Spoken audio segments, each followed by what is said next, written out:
understand the mystery. First take a look at the history. The words we use will give us clues. So join us now in Church Chatter.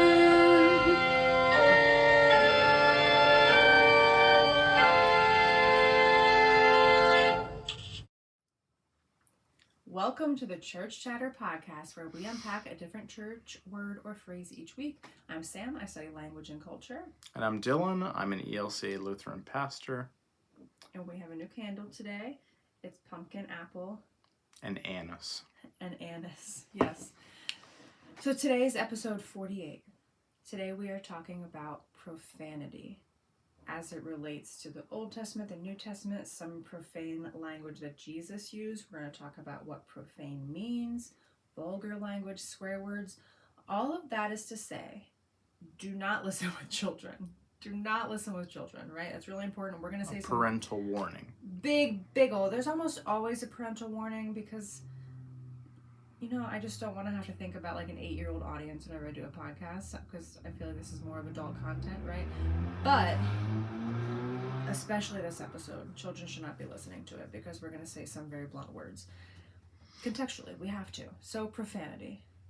Anything you want to say before we jump into it? No. So Dillon doesn't love swearing. Oh, no, that's not true. You swear. You're hesitant to... I'll swear around just about anybody, but I do feel like people who I know who are quite like offended by it, I know that, and I would never just drop a lot of words around them, and I don't have like a notorious potty mouth, but I'm not afraid to swear, really. But you're, I think, a little more reserved than I am. I'm cognizant of the tenor of the room. Sure, yeah. As any healthy adult should be. I don't not swear though. I'm not opposed to swearing. Yeah. I think it releases a lot of different things. Yeah. I equally don't love people who in conversation just drop words for the sake of it constantly. Like, I want it to still have a shock value. Sure. Yeah. Yeah. Yeah. So I have 2 pages of notes. I've got notes in my, let me unlock my phone. I've got notes in my phone, so we got a lot. It looks like more than it is, but let's jump into it. Okay. So do you remember a couple years ago, more than a couple years ago, whenever we first met, I tried to go without swearing. I thought, can you hear the train? You did. You can hear the train. Yeah. If you hear a train, we live in a train town. So I wanted to be somebody who didn't swear. I don't know why I wanted that. You wanted to be, yes, I do remember that. I don't know why I wanted, like, I just thought, like, I'm well into my adulthood now. I was in my late 20s. Like, do I want to be somebody who swears? And I tried it for a season. I think it was admirable. It didn't work. It didn't. It didn't work for me. Not in a bad way. Yeah. And again, I'm not somebody who just like walks around dropping these words, but I do swear. You don't even have it in regular conversation. No. But I'm not afraid of it. It doesn't. I don't come from a family where it's like a super taboo to say a bad word.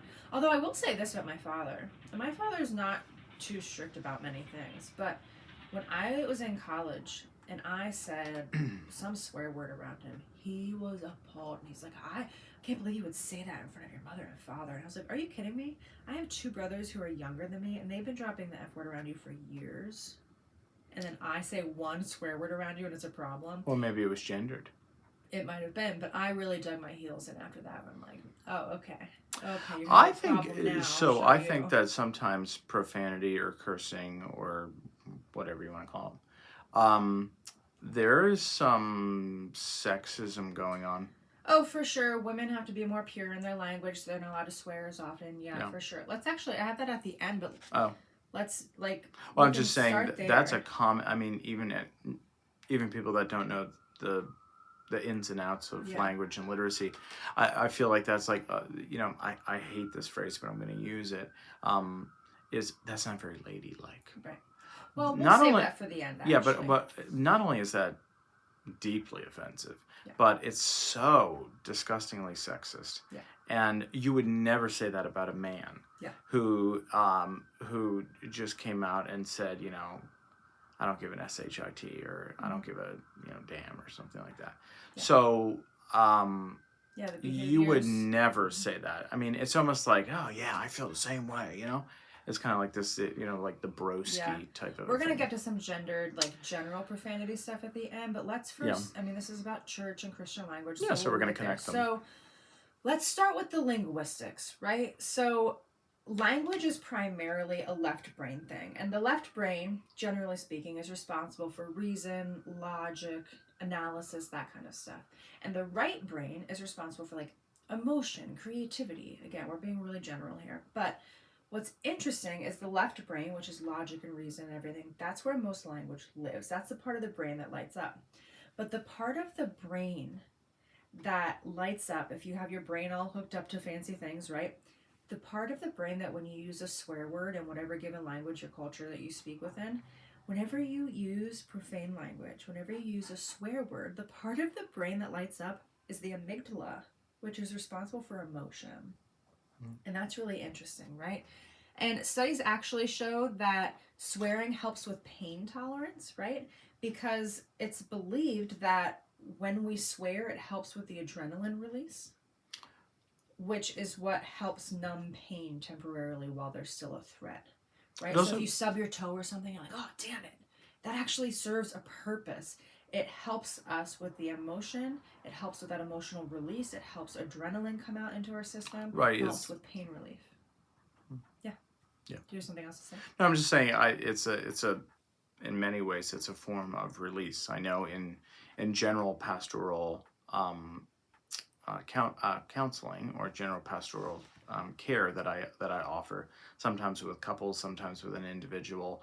A lot of times people will come to me and they will be deeply frustrated or deeply angry at a part of their life or with their family or something like that. And they'll always be, usually up front, they're always, they'll come into my office and they'll be, they don't want to swear in front of the pastor, type of thing.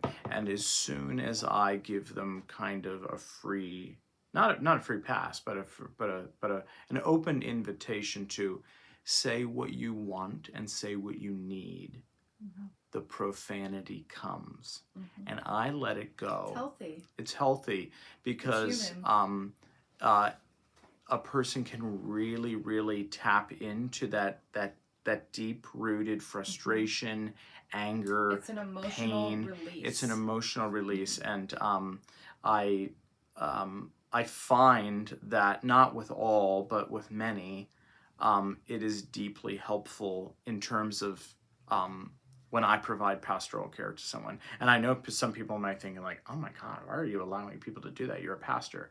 Yeah, and we're all human. Yeah. And we have complexities. Yes. Also, there's studies that show that some people who have brain damage, specifically to the left side of the brain, and they can't speak effectively after that, you know what they can still do? They can swear. Yeah. They can find that because it lives in the emotional part that was left undamaged, right? Swear words live somewhere deep inside of us, which again proves the point that I make over and over again on this podcast, which is culture and biology. Language is an instinct. If you're interested in that, read Noam Chomsky, read Steven Pinker, right? It's an instinct. We are born with it. It is so deeply human to learn language. Toddlers are grammar geniuses. They pick up on it so fast. Actually, being a parent, it's one of the miracles of watching children. It's like, how do you learn? Like, where did you hear that? How did you learn to like string these words together? It's actually genius. The way so many like 2 and 3-year-olds call hand sanitizer handitizer is genius. Like, it's brilliant, right? All of these things, and they learn past tense. It's so brilliant, and they pick up on it. And so it's in us, but it's also so deeply cultural, right? Like in the English language, you know what language is typically deemed vulgar or profane or swear word or cuss word? If it has to do with sexuality, if it has to do with religion, and if it has to do with our body, then it's a swear word, right? Well, and one of the issues with, I would never, this is my personal philosophy, but I would never encourage someone to just be profane all the time. Just, curse all the time, use it in your, everyday language. I would never advocate or condone that. that type of language. However, when one is in a situation of deep unrest, grief, frustration, loss of a job, going through a divorce, something like that, so parameters are important. Guardrails, guidelines are important. But when you suppress language, when you right off the bat say, well, you can say this stuff, but you can't say that stuff, you are not tapping into the wholeness of that person or that couple or whatever it is. Yeah. When you open the floodgates and allow someone to be who they are, where they are, when they are, all of those things. It makes it smaller. When you allow something, it's like whenever if I feel sadness, if I fight it and push it down, it gets bigger. If I allow space for it, it diminishes. When I'm working with someone in a pastoral care situation where I'm helping guide a person to get to the root of whatever their concern might be, whether it's an individual concern, a collective concern, a couple concern. If I stagnate what they can say and what they cannot say, we're never going to get to the root of the problem. We're never going to get to it. If you can only use certain language and bless you. And so that's not very helpful. Do you want to be like a curse bucket in front of your children? Sure. No, absolutely not.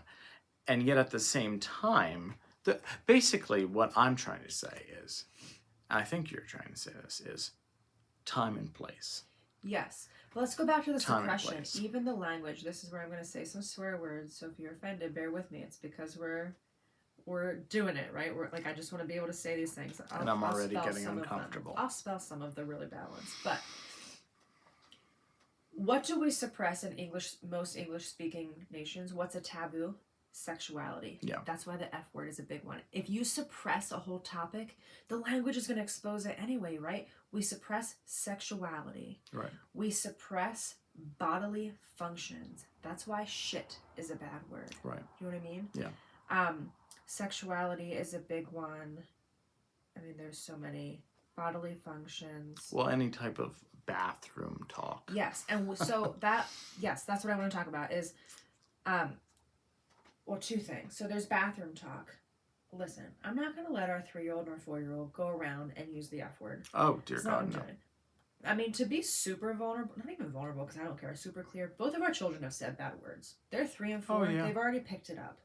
And we have to tell them that's not a kind word. You have to wait till you're a little older to say that. It's like smoking. They see people smoking.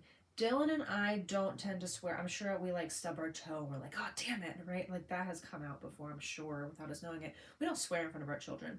But even if we did, I don't think that's a problem. With context. Right. Children see people who smoke. They see us drink wine. What do we say? We say, you can drink wine when you're older. And I feel like swearing is the same thing. I don't even think when our girls are like, it depends on their maturity levels, but when they're like 15 or 16, there's some words you can say in front of me, fine. They like to talk about poop. Listen, kids pick up on the hot button words. Well, they're 4 and 3. Because it's emotionally charged, and children don't always care about what you say, but they pick up on the subtleties of how you say it. That's why they pick up on the bad words, right? So they have asked, like, can I say darn it? And we're like, yeah, you can say darn it, right? So whenever they're mad, they're like, oh, darn it, right? And I know that some parents might not like that, and that's totally fine. Our kids are allowed to say darn it. They're not allowed to say shut up, though, right? So there's like different language. But what we do is we say, whenever they're talking about poop at the dinner table, we say that's potty talk. Mm-hmm. And that's only for family, and that's not for the dinner table. They're 3 and 4. They already get it. They can already start to do the mature contextual stuff. I'm not saying they be perfect at everything, but they're already picking up on it. Do you know what I mean? Like, right, it's about and context. So our children, our oldest is 4 and our youngest is 3, and one of the things that makes a deep difference, not that a 4-year-old and a 3-year-old can fully comprehend this, but as we evolve and grow, we can comprehend these things. There's a difference, and we'll talk about this a little bit as we move forward, but there's a difference between being profane or using profanity. And we're going to get into the church Yeah. stuff very soon. Towards someone. Mm-hmm. And then an instance like, a simple example would be like stubbing your toe or stubbing your I don't know, your leg, hitting your leg or something. And saying a bad word, right? When one is... Or calling someone a name. Right, when someone is doing it towards someone and calling someone a name and demeaning them, deeply demeaning them, that is something totally different. When someone... So I'm just going to use this as an example, and I'm not fully comfortable with this cursing on here, but to the fullest extent. But when someone says, you are a little shit, and you're demeaning that person, you're calling them that name, you're putting them down, you're saying that. Mm-hmm. That is deeply, deeply hurtful. You are demeaning that person, and you're using that profanity in a way that is making that person feel less than. That is something totally different. And linguists would say this. And as a pastor who upholds morals and ethics, I would say the same thing. That situation is totally different than you walking down the hall in the middle of the night when the night light is out, and you're trying to get to the bathroom, and you stub your toe on a chair or on the corner of the stairs, and you say, "Oh shit. Oh shit." Yes. Those two things are two totally different. I'm not saying that one's... But you just set me up perfectly. As this podcast resident linguist, two totally different things. Tell you that there's this thing that happens in the study of language. It happens over and over and over and over again. It's one of my favorite linguistic facts. When there is a word that is used, a derogatory word that is used to point to a certain group. Protestant used to be a derogatory term. Oh, absolutely. Protestant, you weren't a proud Protestant. That was a rude thing to call somebody. You were a protester. Right. Quaker used to be a derogatory term. Yeah. Bitch, derogatory term for oftentimes women, right? Sure. The N-word, so bad that as a white person I won't even say it, right? Right. The N-word, derogatory towards people in the Black community. Whenever you label a community as a derogatory term, what ends up happening is they flip it. Yeah. And it's like, I hear a lot of people being like, well, how comes they get to use that word? How comes women get to call each other bitches? Well, because they're claiming it as that Because they're community. reclaiming it. Yes, there's this reclaiming that happens. Same thing. It happens over and over again. That's why we're proud Protestants. That's why Quakers have taken that term. The interesting one that I don't even feel as comfortable saying so much, I've gotten a little bit better with it, but in the LGBT community, Queer. A lot of times people are... embracing the terminology around queer, and I mean, when you and I were being in high school, brought up, that was a deeply derogatory word and disrespectful to someone. Now that community, in many ways, not everyone, but many people in the LGBT community are embracing the word queer, and they are reaffirming that word to be reclaiming life affirming it for themselves. Being like, fine, you're gonna call me that, sure, then I'll take it on and I'll switch it. I'll flip it on its head. Right, which is beautiful. Just like I struggle with the N-word. Oh, sure. I would never use that word. I can't use that. I would. But it's not bad in all contexts. When the Black community uses it, they have reclaimed it. They're allowed to. Yeah, that's why I sing totally their songs, right? And sometimes people don't get that. Like, how comes women, whenever you're in college and you're out and you call your girlfriend a hoe? How comes you're allowed to do that, but a man can't call you a hoe? That's how language works over and over again. And every language has been studied. People, if language is used against them, they flip it and turn it and take it as their own. They reclaim it and say, I'm going to use it in my in-group. And it's a way of bonding. It's deeply human, it's deeply emotional, and you reclaim it. But someone who is trying... I don't want to linger too long, so I want to get into the Bible. No, yeah, and what I would end with is, once again, someone who is using those words or phrases to demean someone outside of the community in particular, if it's a specific community, that is something totally different than stubbing your toe. Yes. So in English, what topics are taboo? The body, sexuality, and religion. We don't talk about them, right? Right. So that tends to be where our swear words come from. And we'll talk about the religious words a little later on. Okay. But there's other languages. I mean, I could go on and on with this because I find it so interesting. But one example is in the Arabic language, they're really big on family and honor. So if you use language against someone's mother, that is a problem because that's taboo. You don't talk badly about someone's family. That is offensive. That is profanity. You don't do it. We don't have that. We talk a big game in the United States and in English-speaking cultures about family values. We don't really have family loyalty in the way that like Arabic-speaking communities and nations do. Yeah, I'm not sure exactly the format. I want to get into profane versus sacred next. Okay. Will that set you up or? Yeah, I think so.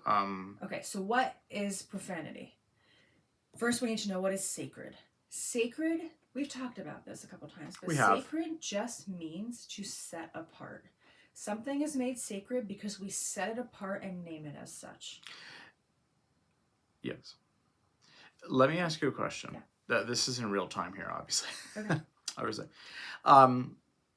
This might be helpful for us, it might not. So stop me if it's not helpful. When we set apart something as sacred, whether it's a word or an element or a tradition or ritual whatever, or a moment right? Or a worship service. Does it forever remain sacred, or does it lose its value? I think that answer could probably change depending on what you're talking about. Like time, Sabbath for Jews, time is made sacred. Mm-hmm. Every moment is not sacred, but specific moments can be made sacred, and time is temporary. Right.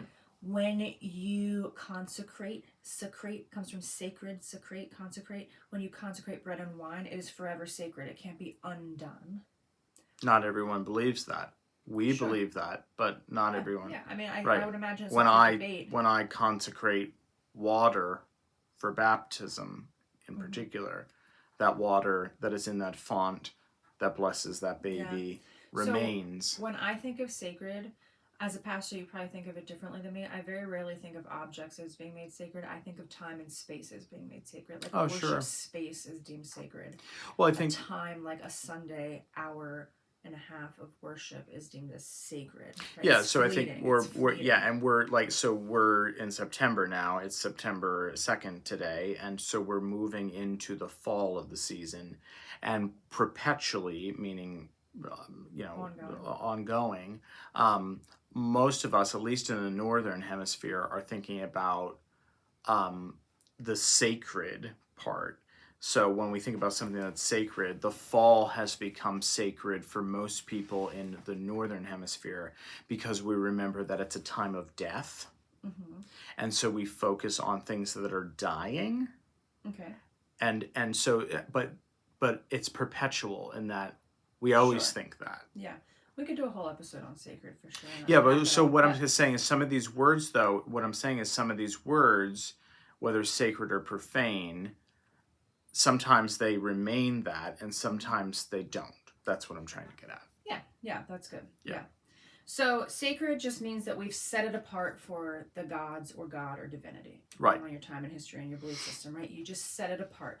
Like whenever you go to church on a Sunday, that hour to hour and a half, that is sacred. And it's marked by the lighting of the candle and the extinguishing of the candle, and the candle being walked out to signify the light of Christ leaving this space. You love that. World. I love that. So, right, there's usually like a ritual in the beginning and the end to mark it. Mm-hmm. Or a habit or whatever, right? Mm-hmm. A behavior. Profane, so sacred means something that we set aside for divinity. Now remember, in Judaism, for a large portion of the Jewish history, the temple is where divinity was. The temple is where you make sacrifices. God could only be found in the temple. The temple was the center of their economic, social, and religious life, right? So profane just means anything outside of the temple. In our more modern times, because there's not a temple in Christianity, there's not, right? There's a kind of intermingling. It just means anything that's not sacred. So there's sacred or profane, and they often get kind of pitted against each other. There's sacred, which means of the temple or set aside for the gods. And then there's profane, which is outside of the temple. Another way to say that, profane is anything that's not sacred, right? So it just means outside of the sacred space. Profane actually just meant common. It just meant common. It didn't even have a negative thing. It just meant there's things that are sacred and there's things that are common. And that's just the way it is, right? I'm at the temple and I'm making this sacred sacrifice. Now I'm going to go and cut down some corn in my farm for my family, and that's common. In other words, that's profane. Profanity was just that which is common. But over time, because it meant anything that is not sacred, anything that is outside of the temple, it came to mean blasphemous. You're either with us or you're against us. It's either sacred and for God or it's against God, which is a false dichotomy that I reject. But it's all of God, right? It's all the same. Anyway, that's more philosophical. But go ahead. Yeah. So something I would I want to talk about the word vulgar too. Yeah, something I would piggyback off of that. So the separation between the sacred and profane, you will see this a lot of times in the in the book of Acts, in the book of not Acts, the book of Exodus. I think it's in the 20th chapter, honestly. In the book of Exodus, in the 20th chapter, where it's talking about the 10 Commandments, it talks about you shall not take the Lord's name in vain. When we did an episode, excuse me, on the 10 Commandments, but that talks about not misusing God's name for the profane. And so when we're talking about the commandments and the book of Exodus in particular, you will see this issue between the sacred and the profane and keeping God's name. You also see this in the Lord's Prayer. Our Father who art in heaven, hallowed be your name. Holy be your name. Sacred be your name, right? So God's name, God's essence, God's presence, bless you, is something that is sacred and not to be used in vain or not to be used in a profane or a way to curse someone, right? And so we see that biblically in the book of Exodus, bless you, in the 10 Commandments. My fall allergies. I just wanted to connect that a little bit. Yeah, that's good. Yeah. So, every change of the season, I get crazy allergies. So, sacred versus profane, right? There's profanity, which nowadays means swear words, cuss words, but also vulgar language. So this word vulgar kind of falls into this family. So again, remember profane used to just mean common. What does vulgar mean, right? Like the Latin vulgate. It means it's written in the common language. It belongs to the common people. When we say vulgar language, right? Like English used to be a vulgar language because English came onto the scene around the 400s. Dillon knows I love talking about the history of English. So I give this lesson, any English class I ever teach or any kind of writing class, I give this lesson. So around the 400s, English came onto the scene, right? Germanic history, all those things. These Germanic tribes came across water, yada, yada, yada. They joined together. Boom, English is born. Around the 800s, French as we know it came onto the scene. Around 1066, Norman Conquest, what do you have? French is on the top, English is on the bottom. French masters, English servants. English has not always been the language of power that we know it to be today, and it probably won't always be either, right? It's not the nature of things. But English servants would come upstairs to serve their French masters. They'd hear French words like mansion. What does mansion mean in English? Big house. What does it mean in French? Just house. But because it was the master's language, we took that, right? But my point is, English was the vulgar language because it was the language of the common people. It didn't mean blasphemous language. It didn't mean swear or cuss words. It just meant the common language, right? And vulgar has, the word vulgar has really, especially today, morphed into something that has kind of a sexual connotation. Yes. If you're being a little too in our culture, vulgar, yes. In the English language and in modern Western culture, vulgar. Let's not talk about that. That's a little too vulgar. I grew up like that. My grandparents would say things like that. But you know who says that? When people... The elite. Yes, the absolutely. Elite tend to say that because vulgar people tend to be... So vulgar, meaning the common folk, Yeah. tend to have less taboos. It's okay to talk Absolutely. about sex. It's okay to talk Sure. about our bodies and our periods and all these taboo things. Yes. But once you're elite, now suddenly there's things that shouldn't be talked about. Yes, and it's- you notice it today in culture too. Yeah. So vulgar today has this very interesting connotation. Can I bring a biblical I story? want to say one more thing Go for it.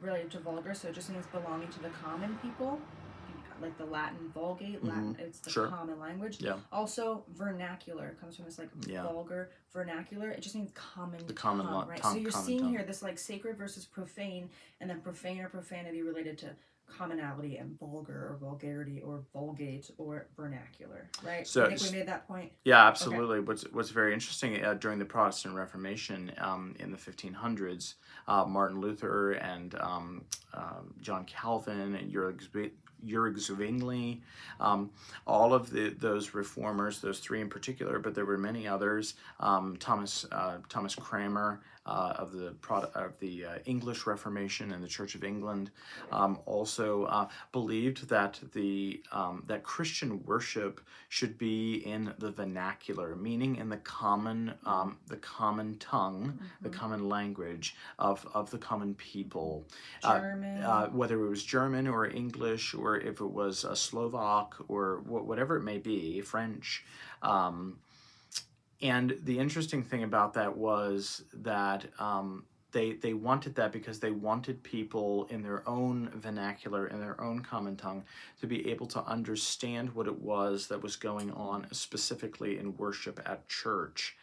And because Latin had become what you just said about sometimes the vulgar thing. Latin had become the language of the elite, the language of the clergy, the language of the aristocracy and the monarchy, the scholars. And you were having people go to church and they'd have no idea what was going on because they didn't learn enough Latin per se, or any Latin, to be able to even understand what was going on. Here's an interesting thing though about the connection with a biblical story about vulgar and kind of this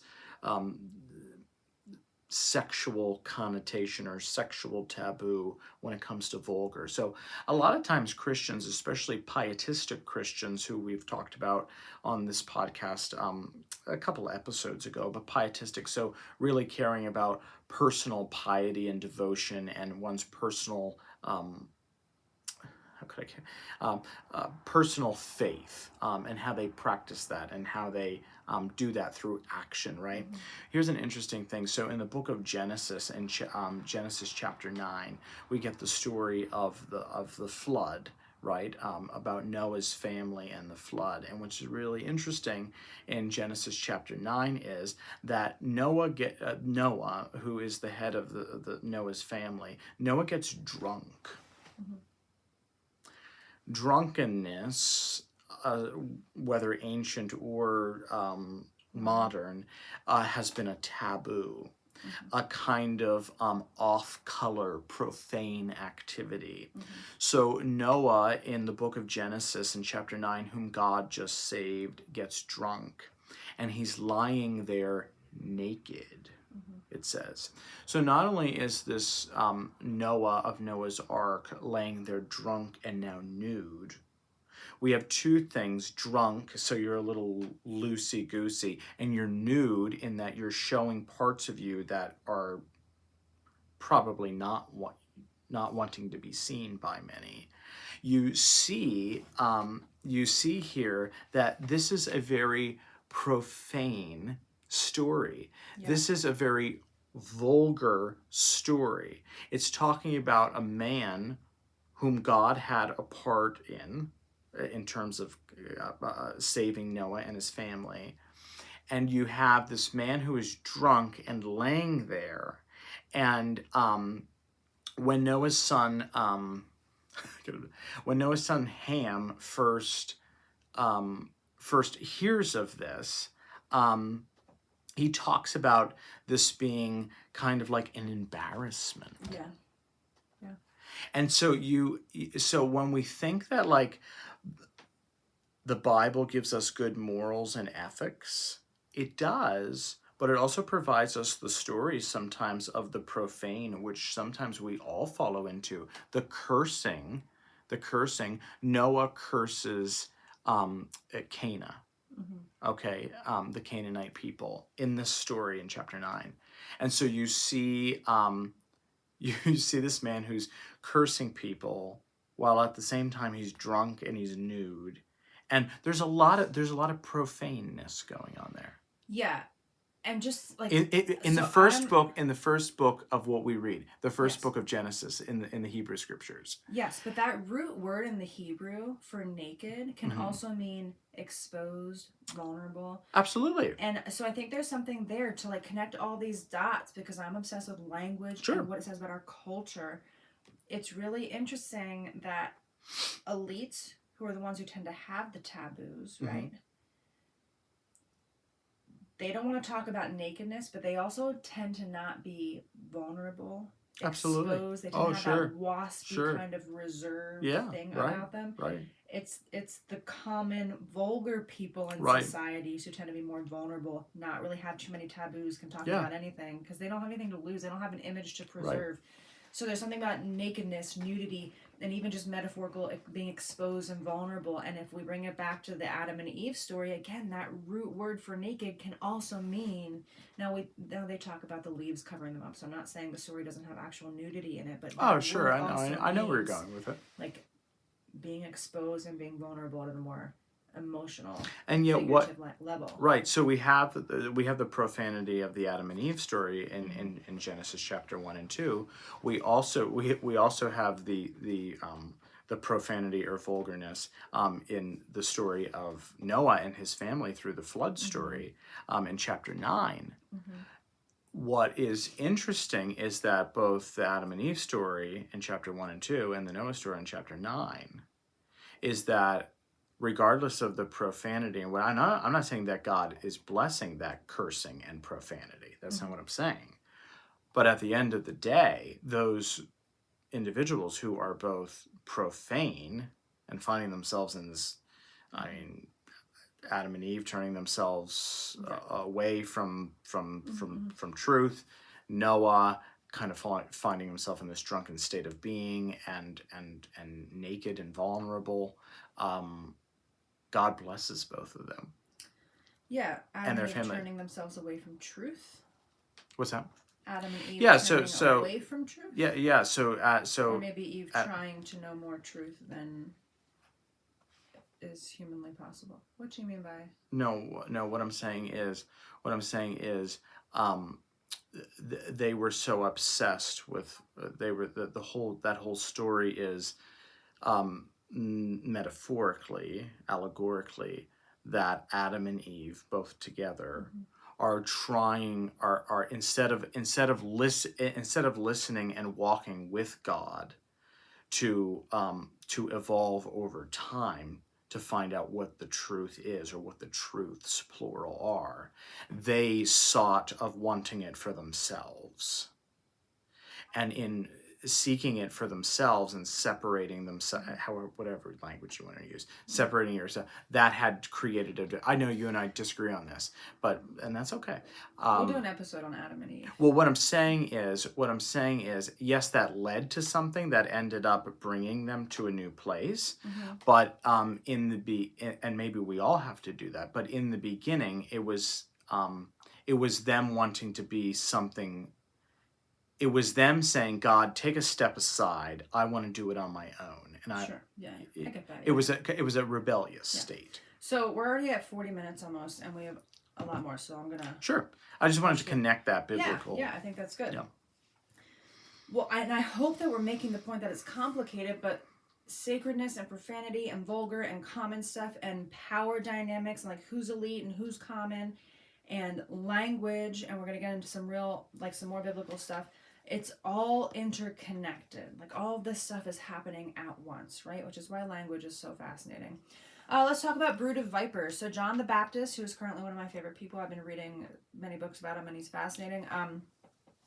He called the Pharisees and Sadducees brood of vipers, right?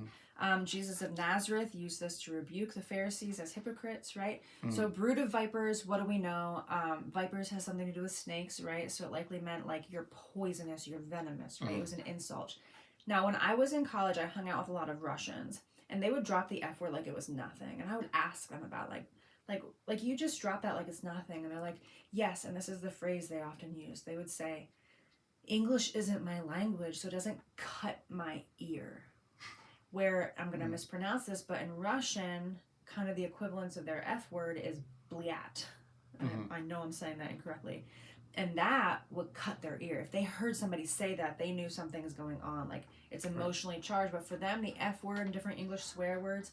And I remember one Russian, he told me that he started dreaming in English sometimes, and he started swearing in his head whenever he would like run into something or like stub his toe in English. It would come out English, and that's how he knew English isn't just a second language anymore. It's on equal footing, and it took him a long time to get there. But that's compelling, right? That's interesting. Whenever English is not your first language or whatever your second language is, notice how you dream and how the swear words start to come out, and that will tell you where you're at in that language. Okay, so this is interesting. Can I connect something very quickly? Because I have an example here. But then I want to talk about brood of vipers. Yeah, no, we're going to talk about brood of vipers. But okay, so you were talking about that it was something that they were dreaming, something inside of them, right? And not something external, but something internal. It's emotional. Okay, so Jesus talks about in St. Matthew's Gospel. And I have the quote here. I pulled this one out. Jesus says, "It's not what goes into the mouth that defiles a person." I have that too. But what comes. Can we hold that? Can we hold that? Oh, okay. I was just thinking. Because we're going to talk about the word privy. Oh, okay. Okay. Is that all right? Yep. Okay, so brood of vipers. We know it has to do with snakes and poison and venomous, right? But it cut the ear back then. This was profane language. For them to say, "You brood of vipers," it's so mild to us now. Pastors say it on the pulpit now. But back then, that was offensive. Oh, it would have cut the ear in their language, right? It was a big deal. It borders profane, if not... A viper was not something that you wanted to be. Right. To be a brood of vipers? A group of them. Right? So venomous... serpents. Yes, but again, remember that profane meant outside of the temple, and so the Sadducees, they were very. Why does it feel weird coming out of Sadducees? Sadducees. Yeah. It just sounds weird saying it. They were conservative. They tended Scripture was always kind of in negotiation, just like it is now. For Jews, it was in negotiation, and Sadducees. They were Torah focused. The rest of scriptures they were not interested in. They didn't think what scriptures are important and what isn't was always up for debate. And they were very focused on the Torah. They tended to be more conservative in their law and instruction teachings, right? And then you've got the Pharisees, and they're almost the opposite, right? Of this heavy interpretation. They were there for the debate. They wanted to debate it. They were open to have the discussion, right? And the Sadducees were not that way. But John the Baptist called them brood of vipers because they showed up to be baptized. And remember, profane meant outside of the temple. And here you have the Pharisees and the Sadducees, these Jewish sects who were operating very much within the temple, who John the Baptist was against temple practices. Remember, he was the son of a priest, so he was supposed to be a temple priest. And he said, no, I'm not doing that, for a lot of complicated and even somewhat unknown reasons. But he went away from that. So he's against the temple. He's against the Roman Empire, just like, in fact, he was Jesus's teacher. We can't get away from that. John the Baptist was Jesus's teacher. Much of what we get from Jesus, he's echoing John the Baptist, right? There would be, I'm going to say this, I believe this wholeheartedly, without John the Baptist, there would be no Christianity. There would be no Jesus as we know. Oh, that's clear. Yes. So, John was, wait, I had a point to make. So the big thing with the Sadducees and the Pharisees is they both thought they were right. And John the Baptist didn't like that. So he said, you brood of vipers, right? He used this profane language, which is really telling because profane means outside of the temple. So he's telling these people who work within the temple, he's bringing them into the profane, being like, you don't belong in the temple. You're outside of the temple. Do you know what I mean? I think that's really interesting. But by calling them the brood of vipers, by calling them hypocrites, Jesus and John the Baptist are saying, let's just stick with John the Baptist. They want to get baptized. And he's essentially saying, you hypocrites, you are the elite. I'm not here for you. I'm here for the sinners, right? Which is something we hear over and over again. I'm here for the common. I'm here for the vulgar. I'm here for the people who know that they're caught up in something evil. You are the evil thing, and you don't even know it because you still think you're right. You think that you, with your Torah, and you think that you, with your debates, you think that you're right, but you're not. Until you realize that you don't even know what's right, you can't be baptized into my movement. You brood of vipers. You hypocrites, right? This is like vulgar, profane language that he's using. I tend to think of this as like, oh, some people aren't going to like this, and I don't think there's anything wrong with this, but just bear with me. You know those people, you and I have probably been there at different seasons in our life, but you know those elite liberals who are like, I buy fair trade and organic everything because it's better for the environment, right? Or it's like, yeah, but you get to do that because you can afford it. And you're getting upset when people who are lower on the financial rung aren't buying cruelty-free things that are 3 times the price, and you think that you're challenging the system. And listen, where we spend our money matters. Keep buying your cruelty-free things. That's not what I'm saying. It matters, right?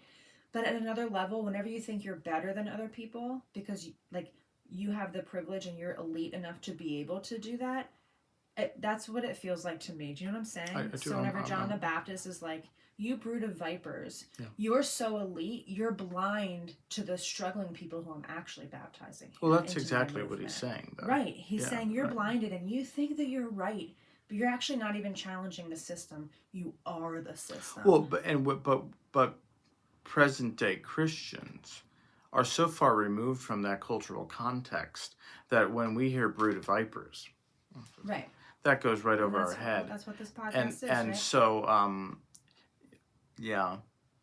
and that's actually that actually comes up quite a bit in the lectionary towards the season of Advent, which is the season before Christmas. Now, I talked a lot about John the Baptist, but Jesus of Nazareth uses that too. That's profane, offensive language that would have cut the ear. It would have been like, people would have like listened, like, oh, he's pissed off, right? Yeah. Same with privy. So in Matthew chapter 15, verse 11, it goes, this is what Dillon's, do you want to say or do you want me to? No, go ahead. Yeah. It is not what enters a person that makes them unclean, but what comes out of them. And then Jesus of Nazareth goes on to say that what enters us does not go to our heart, but instead exits into depending on your translation, it either says sewer or privy. Many scholars say that a more accurate translation would be shithole. Yeah. Jesus was saying it will enter the shithole. That word that he used was profane. It was a cuss word. It was a swear word. It was a word that would have cut the ear of people in that language, right? He was saying something much more, like, there's not a direct translation, but it was a vulgar, dirty word. Yes, but there's no mincing words. We know what he... Right. We know what he was recorded to have said. It was impolite. He was trying to make a clear point. The word is ephedron. Yes, it was a clear point that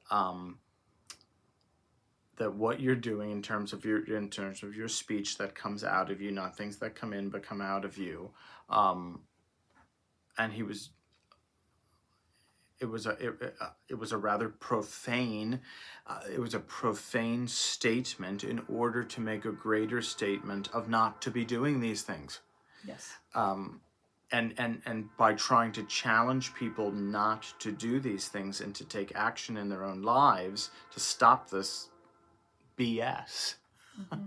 He used words like BS. This is bullshit. Stop doing this. Mm-hmm. Stop this. Because again, he's talking about what enters a person because people were obsessed, and this is not inherently problematic. Sure, So what was happening is a lot of his fellow Jews were so obsessed over dietary restrictions and laws about what you eat, and he was trying to say, it's not what you eat. You're just going to ship that out anyway. That's what he was saying, and he was using that kind of language. So if that's offensive to you, this is Jesus. Well, just study a little Greek and you'll figure it out. You'll figure it out. Right. Real quick. We're just giving a few, but there is profanity all over the place, right? Go ahead. No. Go ahead.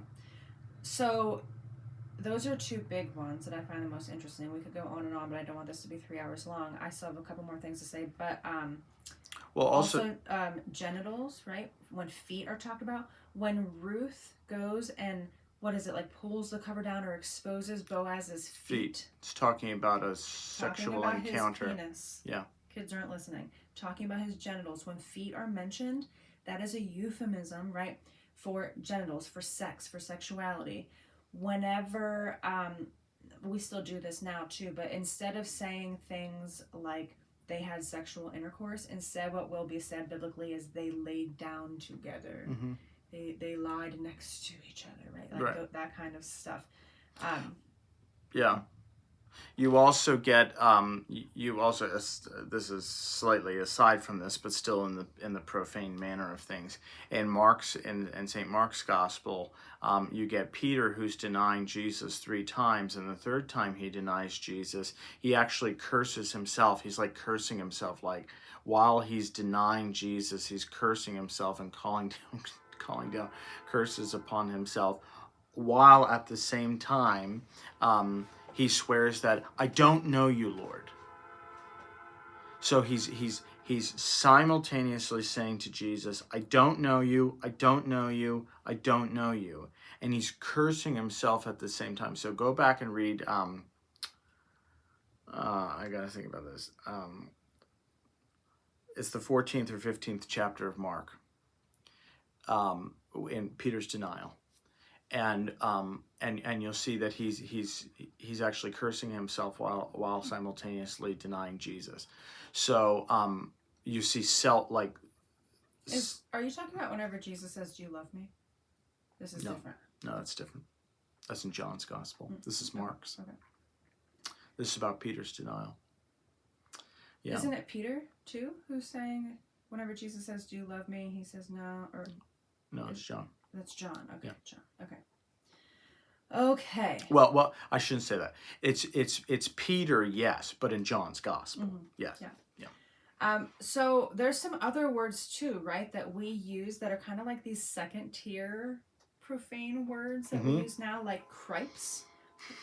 Right, like people say cripes. It used to be Christ. Yeah, I have a family member who uses that all the time. Yeah. I won't say which one, but yeah. Well, it's a second tier because it was an alternative to saying Christ. Jeepers Creepers, an alternative to Jesus Christ. That's why some people say Jeepers Creepers. It was Jesus Christ, but we didn't. Again, in English, religious stuff, specifically Christianity, is like kind of taboo. Like you don't want to swear using that, right? Golly, gosh, and goodness gracious, like golly or oh my gosh is in place of gosh darn it is gosh darn it, yeah, is god damn it, yes. Does that make you like oh gosh darn that is it something is I'm not trying to be a pious you say oh my god all the time. Yes, and I have to tell you not to do yes, that because some people at church get offended. I do say that. However, I can say even in all my fits of cursing or profanity, you don't attach God to anything. I do not attach God to anything. I don't think I do that either. So I had this. You're gonna laugh at this, but growing up, and I still feel this way today. For as progressive I am in terms of theology and understanding the Bible, I am pretty strict or fairly conservative on when it comes to the 10 Commandments. Conservative, just reserved. Well, but more reserved and restrictive when it comes to taking the Lord's name in vain, mocking the Lord. I do not. Sure, and I get that. I think that's it actually comes deep out of the Jewish tradition too, in terms of blasphemous acts. Sure. Yeah. But taking the Lord's name in vain is like whenever you deport immigrants in very inhumane ways and totally. Say that you're doing it because of God. That's taking the Lord's name in vain. I totally. Oh my God is not. No, not oh my God, but yeah. Yeah. Okay, so we could parse golly, gosh, and goodness gracious. That's used in place of like talking about God's goodness and grace, right? You don't want to use that as a swear word. Also, Jesus in the Bible often used profane images that were seen as offensive. Toilets, right? Like privy. Yep. Dogs, which to us, dogs are domesticated, but back then dogs were dirty and they were wild, right? Which is why dogs are brought up often. And garbage. Shit is brought up a lot. Yeah. Vipers. Yeah. Garbage, right? He brings up. He also brings up profane groups of people such as lepers. Yes. Sex workers. Yes. And later translators and scholars kind of watered this down in the English Bibles that we have come to know. This has really been, through a process of long centuries of translation, been watered down for us. Something also which was very, very deeply profane and a big taboo in terms of like cursing and using vulgar language and vulgar people, right, is in the New Testament, in the Old Testament too, but much more in the New Testament, you see an emphasis on the kind of affirmation or blessing and inclusion of people who were eunuchs. And the speaking about eunuchs, when you spoke about a eunuch was unclean. And not only were they unclean, but they were vulgar people. They were sexually explicit people. And the New Testament uplifts this kind of marginalized society. In the book of Acts, you have Philip baptizing the Ethiopian eunuch. That was both an act of sacredness in that the baptism itself was a sacred act of welcoming the Ethiopian eunuch into the community. And prostitutes. Well, or sex workers, maybe better phrasing, but it was also profane to be seen with and acting on behalf of someone who was a eunuch, because they were sexually explicit, and it was profane. Right. So you see these. Again, you're seeing behavior that is suppressed or not talked about. Yes. Becomes what is profane. Yes. Yeah. Yeah. So what? So why does all this matter? Well, do you have other examples you want to share before we kind of one more, but I don't think it's relevant. Okay.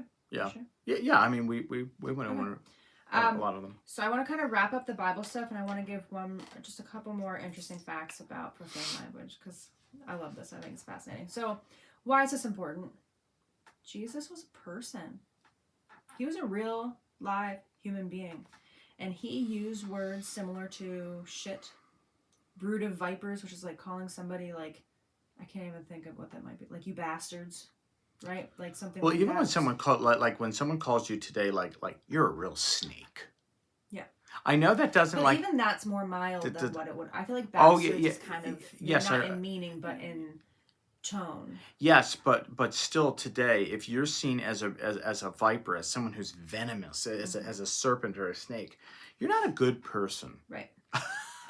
I still think it's important to note that if somebody calls you a snake, that's mild today. Oh, sure. This is mild compared to the Greek or the brood of vipers. Yes, yeah. I realize that. But it's still profane.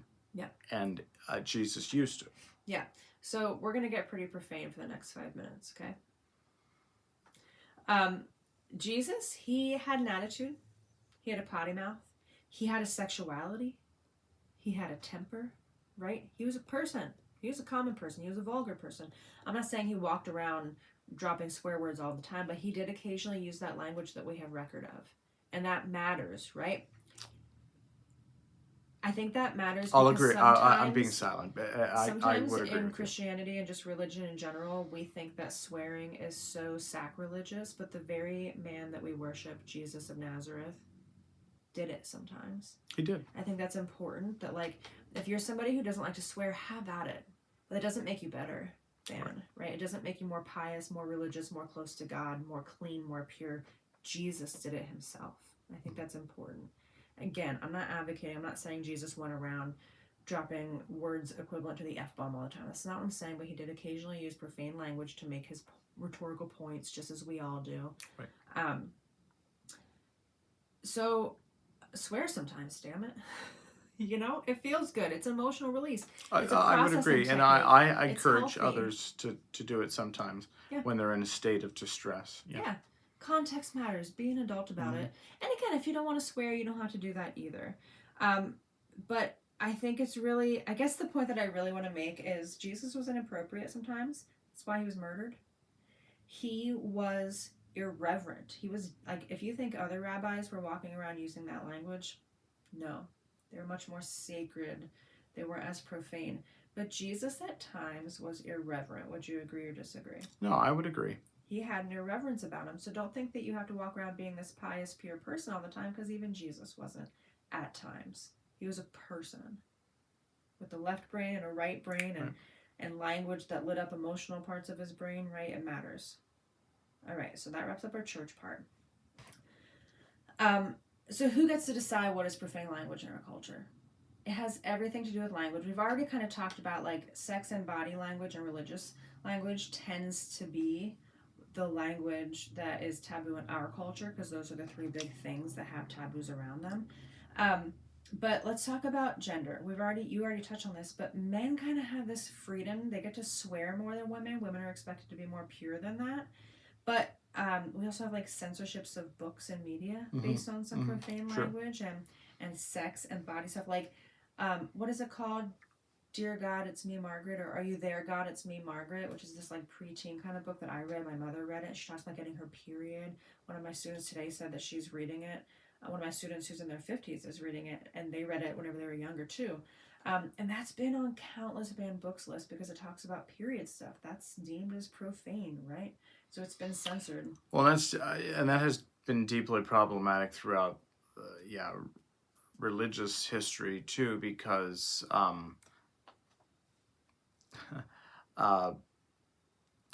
if we believe that we're all created in the image and likeness of God, which we're told in the book of Genesis, but then certain things that happen to our bodies at certain times or in certain places are deemed to be profane, such as a period or such as which could be seen as deeply sacred. I won't get into other things, but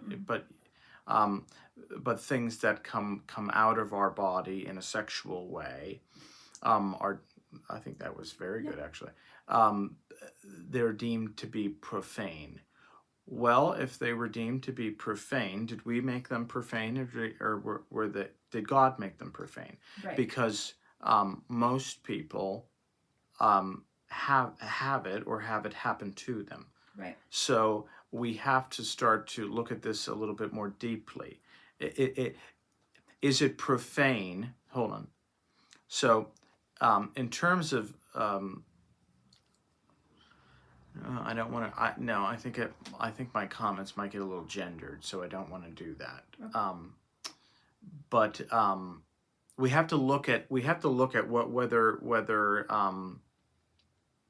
regardless of gender or gender identity, we need to look at those things that we have deemed profane that come from our bodies, and we have to look at them more deeply and see how they're used, why they're there, and not just say, well, you have this and we don't like it, or our community has deemed that it's not good, and therefore it's profane. I think one thing you're trying to say is like women's like menstrual stuff has been deemed profane. We don't talk about that. It's taboo. Because men have held the power and they don't want to talk about it and they don't want to think about it. Yes, but the church has sanctioned fornication. Right. Yeah, because sexuality. And not to be profane, but the church has had power. So that's kind of what I'm getting at is. Yeah. So colonizers labeled many indigenous expressions as profane. Yeah. So it was kind of smothered out. Women in the 19th century, the word pregnant was profane. You don't use it. What do you say? She's instead you would say she's in delicate condition. That's what you would say instead of saying she's pregnant, because pregnant's too profane. So who gets to decide? Those in power, which throughout history, in somewhat recent history, the past couple thousand years, the church has been in power. Men have been in power, right? And this is the part where I'm just going to get really blunt. I'll spell some words that are especially vulgar. Well, real quick, also, breastfeeding is another one that has been deemed profane. Yeah. So you can see language can be profane, but also just behaviors and parts of our lives can be profane. But let's talk about language. When women are being insulted, they're often called something that has to do with their body or their sexuality. They're called a cow. They're called a pig. They're called a bitch, which is like a female dog, right? Or they're called a slut or a whore. They're likened to an animal, right? It's about their sexuality and their body. That's what's attacked for a woman to be insulted. How is a man insulted? They're called a woman. They're called a sissy. They're called a Pussy. Thanks for spelling that. Because Dillon was worried about me saying that one because that's a big one. They're called a bitch. They're called a girl, right? Boys are just called girls, and that's insulting. Or they're called things like flowers, right, or pansies, which is a type of flower. Very feminine, yeah. Yeah. So when women are insulted, the profanity that is thrown at them is about their body and sexuality. When men are insulted, they're called women in some way. Yep. Which says a lot about our culture. Yep. Women are handed shame about our bodies and about our sexuality. Men are handed shame if they're anything like women. Which says a lot about where we place women. Yeah, right? which is terrible. Terrible. Terrible. Just look at the language and you can see it, right? Right. Whew. That was a lot of information. A little bit just about profanity and language in general. If you're interested in any of that, there's a book called 9 Nasty Words. It's a little one. It's very good.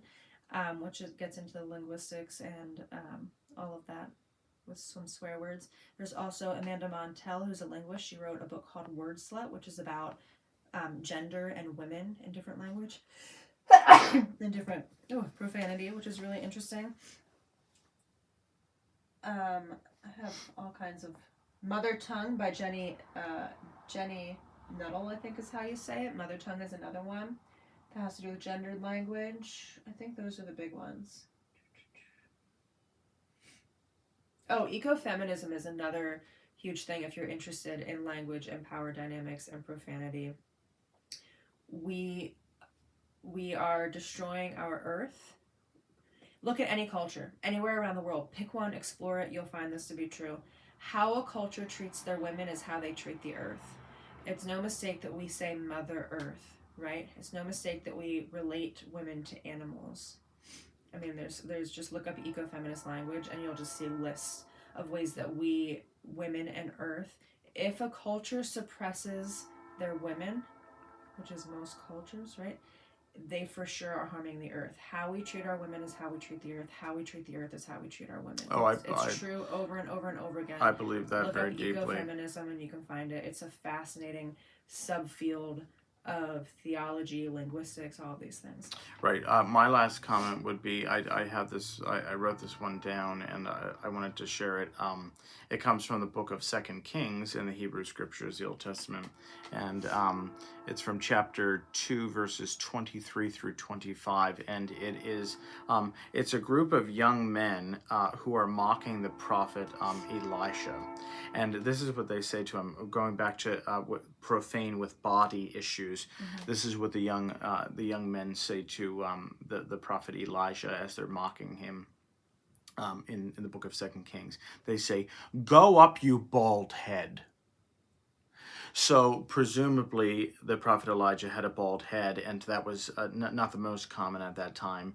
And so this idea of calling someone or cursing someone or cursing at someone and calling them a bald head, mm-hmm. Which would mean nothing to us perhaps today, and yet at the same time, it's this idea of demeaning someone in a profane way. Now, interestingly enough, I can't hide this, that if you read farther in 2 Kings, the prophet Elijah curses them back in the name of the Lord.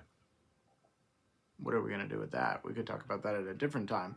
But sends apparently 2 bears on these boys who are tormenting the prophet, and the bears maul these boys.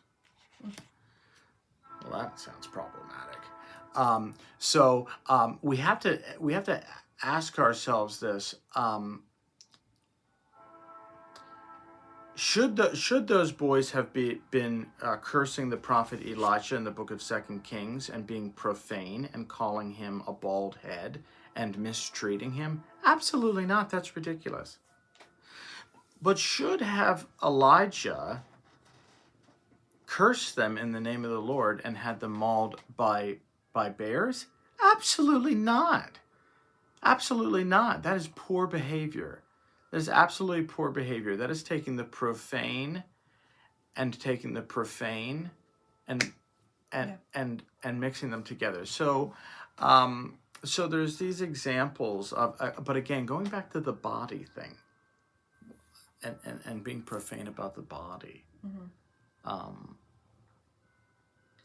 And don't. we've done it in Christianity, as many religions, but we've made the body into this common thing when I feel very strongly that it's a sacred thing. It's part of this Absolutely. whole It's a thing, gift but from God. We've turned it into this like vulgar, common, profane, almost like the body's bad, Right. suppress it. And I would argue, don't return profane. Don't return profanity with profanity. Right. Like that's like two brick walls coming together. Yeah. With no tendon. Whew. We just threw a lot. Threw a lot at you. There's a lot going on there. This was a good episode. Yeah, there's a lot there. It was a little Please, scary. Don't be offended by our use of profane language. We're adults, and I think this is an important topic to talk about. And also, I just really want to make this clear that we're not trying to repaint a picture of Jesus as like he's this edgy, profane dude. Oh, no. But he did occasionally use this language. Right. He flipped tables, he got mad, he said shit. It happened. A word similar to our word. But I think that for me makes me even more deeply human, which gives me more space to connect with the story of Jesus than if he was some pious, not pious, that's not the right word, but you know what I mean? One of the biggest... This pure, unemotional, super zen dude. Get out of here with that. One of the biggest dangers that Christianity has done with Jesus is that they have made... Well, yes, they've watered him down, if you want to make that point. They have watered him down. But also, we have made Jesus some type of fictional, legendal character. Yeah.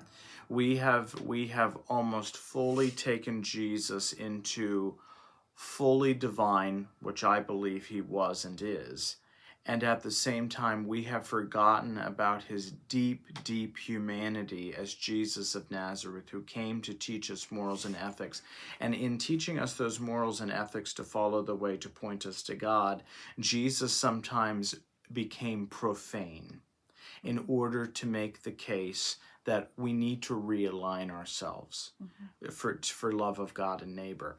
And that's all right sometimes when we have to use the profane from time to time, not as a regular diet, but from time to time to make a point. And that's what Jesus of Nazareth was doing. And that doesn't, at least for me, I don't want to say for you, but I don't think you would think this, that doesn't take it away from me, the fullness of his divinity. Just because he might have said shit. I mean, who cares? I mean, that doesn't destroy his earthly life and teachings for me. There's a reason why Brood of Vipers doesn't cut our ear anymore. Well, because it's out of our context. Right, it's out of our context. Language evolves. It doesn't take many generations. What happens is, like, our grandkids, a lot of the words that we see as profane, our grandkids might use very casually. Right. Because they're almost desensitized to it. If they hear it, they come up with their own language now. Right. And that stays in circulation for a couple of generations, right? We can see it already. I have 18 and 19-year-olds in my college classes, and some of the words that they use, I'm like, I don't even know what that means. And I go and Google some of them later on. I'm like, they should not be saying that in that context. No, right? I never even heard that word before. And still I feel a need to, like, police it. Language is fascinating. And sometimes we think, I've gotten into this debate before, but with somebody, but I'll just say it with my dad, and he was like, it's just a word. Nothing is ever just a word. Words have carried deep meaning. Because it's not just a word. Why is it that whenever we say a certain set of words that are culturally weighted, it lights up the amygdala, which does not light up in the same way when we use just common words. It's not just a word. Again, something I say over and over again is culture and our biology, nature and nurture, those are not separate. They're not mutually exclusive. They're coexisting at the same time. Our culture deems what words are profane, and in turn, our biology shifts along with that culture. Always. And that's good news. That is good news. My last comment would be, don't fall into the pitfall of making Jesus some mythical figure that is far removed from earthly reality, so that we could just make this perfect person and then follow all these little lessons and life and teachings. Another train. Jesus, wow. Jesus was a real flesh and blood human who I believe as a pastor and a Christian that the fullness of God dwelt within to teach us and point us to God. Once again, I'll say it, and this is my closing thing, and I've already said it. And if he said shit, who cares? Who cares? If he's making a point to point us to something greater and better, to love God and neighbor, I'm fully in. This was a lovely episode. Stay curious. To understand, Mom needs to